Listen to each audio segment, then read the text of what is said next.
नमस्कार सुप्रिय बंधु आमी शुभ्र आपनारा देखছেন पिपुल्स बोटानी। आमी आज के देखाबो एक छाद बागानेर अति परिचित जेटी शीतेर छाद बागानेर अति परिचित एक फुल गाछ। जे फुल गाछटी आमरा এই টাইমে জানুয়ারি মাসে পরিচর্যা করলে আমরা সারা বছর কম বেশি এখান থেকে ফুল পাবো। সেই গাছটি হলো এই যে আমাদের এই যে ডায়ান্থাস। এই ডায়ান্থাস গাছটিকে আমি আগে যে পদ্ধতিতে পরিচর্যাটি করব এবং অন্য এটা ছোট পটে আমার আছে এটিকে বড় পটে দেবো। এই গাছটিকে আমি এখন কি পরিচর্যা করব এবং এই গাছটির জন্য কীরকম মাটি তৈরি করব সেটি আমি এখন দেখাবো। এই গাছটিকে আমার এখন ফুল হয়েছে, এই ফুল অল্প ফুল ফুল আমার এখন শুকিয়ে যাচ্ছে, কম বেশি ফুল দুই একটা করে ফুল হচ্ছে, কিন্তু আমি এখন এই গাছটিকে আমি সম্পূর্ণ এই কাটারের সাহায্যে কেটে দেবো। এই গাছটিকে আমি এখন এই ফুলে রাখলে হবে না, এইভাবে আপনারা এই গাছগুলিকে পুরো কেটে দেবেন। এই যেরকমভাবে আমি যেভাবে কাটছি সেভাবে আপনারা কেটে সব ডাল বাদ দিয়ে দেবেন। এই যে এই গাছগুলোকে আমি এভাবে সব ডাল কেটে বাদ দিয়ে দেবো। যেভাবে আমাদের যেভাবে চুল কাটা হয় সেভাবে কেটে সব বাদ দিয়ে দেবেন।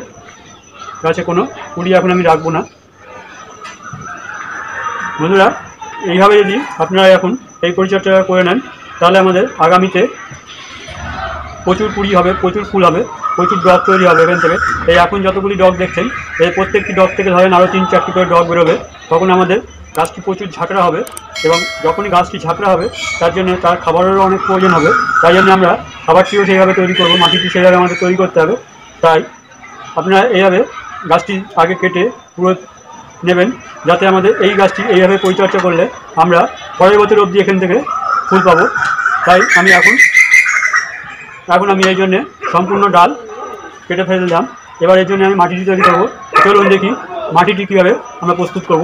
এই জন্য মাটিটি একটু অন্য টাইপের তৈরি করতে হবে। যে মাটিটি কীভাবে তৈরি করব সেটি এখন আমরা দেখবো। চলেন, এই টবে এই গাছটি প্রতিস্থাপন করার জন্য এরকম গামলা টাইপের আমি টব নিয়ে নিয়েছি, একটা জোগাড় করে নিয়েছি। এই টবেই আমি মাপেই আমি এই মাটিটি তৈরি করব। তাই জন্য মাটিটি আমি তৈরি করার জন্য এরকম নর্মাল গার্ডেন সয়েল আমি নিয়ে নিয়েছি। এরকম গার্ডেন সয়েল নিয়ে নিয়েছি। আর এর সাথে আমি মিশাবো এই যে আমাদের 1 বছরের পুরনো গোবর সার। এটি আমি এই 1 বাটি পরিমাণ এর সাথে মিশিয়ে দেবো। 1 বছরের পুরনো গোবর সারটি আমি দিয়ে দিলাম। আপনারা যদি গোবর সার না থাকে ভার্মি কম্পোস্ট দিতে পারেন। আমি গোবর সারটি দিলাম। গোবর সারটি দিলে এখানে এই গাছের পক্ষে ভালো হবে। এখানে এইভাবে আমরা গোবর সারটি দিয়ে নিলাম। আর আমরা এখানে দেবো হাড় গুঁড়ো। এই যে হাড় গুঁড়ো আমি এই টবের মাপে 2 চামচ হাড় গুঁড়ো দিয়ে দেবো। আর আমি দেবো এখানে যে পাতা পচা সারটি আমি 1 মতো পরিমাণ, এই পাতা পচা সারটা আমি এখানে দিয়ে দিলাম। আর দেবো নিম খোল। এই নিম খোলটাও আমি দিয়ে দেবো এখানে 4 চামচ মতন নিম খোল দিয়ে দেবো। নিম খোলটা গাছের পক্ষে দুটো কাজ করে, একটা খোলের মতন কাজও করে এবং গাছের যে পাতার চকচকে ভাবটা সেটিও এর জন্য করে। আর আমি এখানে দিয়ে দেবো একটুখানি আমার মাটিটি যদিও বালি ভাগ আছে তবুও আমি আরেকটু বালি এখানে আমি দিয়ে দেবো। এই 2 মুঠো মতন আমি এই সাদা নদীর বালিটা এখানে দিয়ে দেবো। আর আমি দেবো এখানে ক্যালসিয়াম পাউডার। এই যে ক্যালসিয়াম পাউডার একটুখানি আমি একটুখানি দিয়ে দিলাম।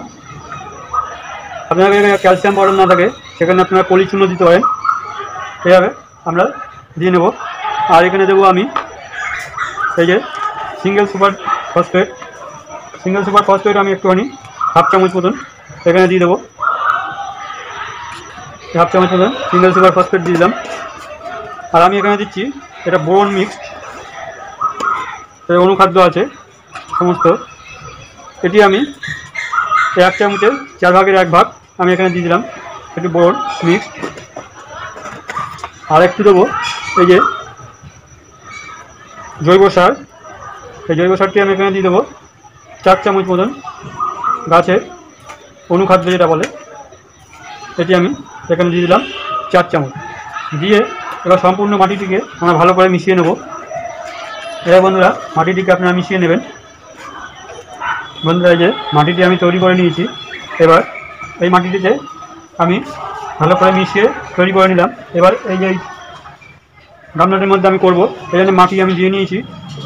ভিডিওটা যাতে লং না হয়ে যায়, আজকে আমি আপনাদের নিচে ড্রেনেজ সিস্টেমটা দেখালাম না। আমার পুরোনো ভিডিওর মধ্যে আছে ড্রেনেজ সিস্টেম কীভাবে তৈরি করতে হয়, সেটি যদি দেখে নেন। পিটুনিয়া গাছের ড্রেনেজ সিস্টেম কীভাবে আছে কিংবা চন্দ্রমল্লিকা, ডালিয়া এইসবের ভিডিওগুলো দেখে নেবেন। দেখে নিলে আপনারা সহজে দেখে নিতে পারবেন কীভাবে ড্রেনেজ সিস্টেমটা ওয়েল ড্রেনেজ সিস্টেম তৈরি করবেন। এভাবে করে নিয়ে এই যে গাছটিকে আমি এখান থেকে তুলে নেব। দেখুন গাছটি কত সুন্দর শিকড় হয়েছে। এবার এই গাছটিকে আমি এখানে সুন্দরভাবে বসিয়ে দেবো, বসিয়ে দিয়ে মাটি দিয়ে দেবো।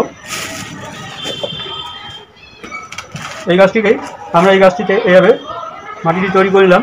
এবার এই গাছটি থেকে আমরা এই বছর সারা বছর ধরে এখান থেকে কম বেশি ফুল আমরা পাবো। এ মোটামুটি জানুয়ারি মাসের লাস্টের দিকে এবং ফেব্রুয়ারি মাসে পুরো ভোরে আমাদের ফুল আসবে এই গাছ থেকে। বন্ধুরা, এই অবধি যদি ভিডিওটি ভালো লাগে তাহলে ভিডিওতে একটি লাইক ও চ্যানেলটিকে সাবস্ক্রাইব করে আমার পাশে থাকবেন।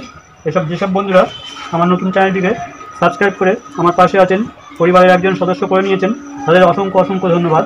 এইভাবে আপনারা মাটিটি করে নেবেন, গাছটিকে বসিয়ে নিয়ে এবার এই যে এবার মাটি দিয়ে দেবো আমরা। এবার আমরা এর মধ্যে জল দিয়ে দেবো। এবার এর মধ্যে আমরা জলটা দিয়ে দেবো।